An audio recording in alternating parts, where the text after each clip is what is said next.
1, 2, 3.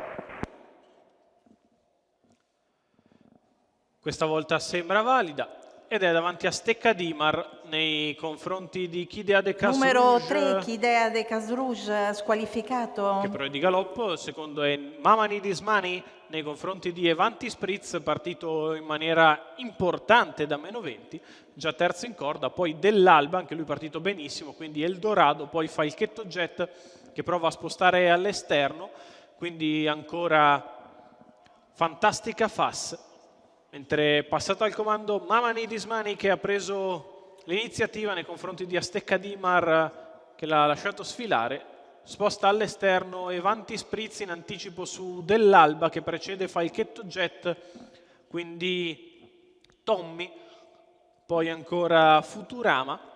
Dopo 600 metri in 47,1, Mamanidis Mani al comando nei confronti di Astecca Dimar, Evanti Spritz, Dell'Alba, Tommy, Falchetto Jet, quindi Futurama, ancora Fantastica Fass, alla retroguardia Eldorado che ha girato male. 1,3 per i primi 800 metri di corsa da parte di Mamanidis Mani, che continua a guidare. Evanti Spritz è allo scoperto nei confronti di Astecca Dimar, Dell'Alba in seconda pariglia.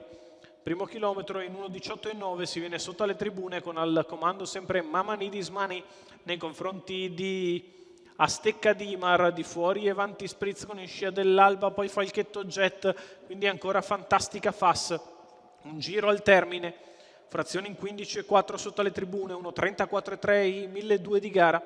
Continua al comando Mamanidis Mani, che si è potuta permettere i parziali più graditi. Di fuori sempre Evanti Spritz con in scia Dell'Alba, poi Falchetto Jet, alla corda Astecca Dimar, quindi ancora Fantastica Fass. La mossa in terza ruota ora da parte di Falchetto Jet, prevenuto da Dell'Alba, mentre cala Astecca Dimar.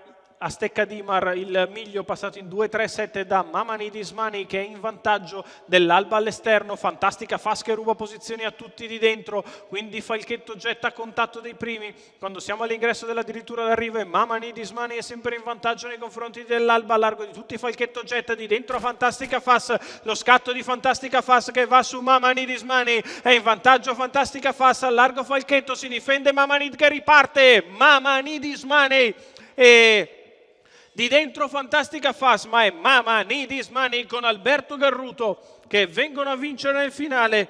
Il training ancora una volta di Nicolò Venturi e Sabina Brecci, colori di Clint Maglia, l'8 anni di figlio di A Perfect Yankee e Tell Me What to Do, che si impone in coast to coast. Sembrava battuto ma riparte sotto il pungolo di Fantastica Fass. Al terzo Falchetto Jet, Mamanidis Mani vince nei confronti appunto di Fantastica Fass e Falchetto Jet. 286 in numeri. L'arrivo dell'ottava, Mamanidis Mani e Alberto Garruto.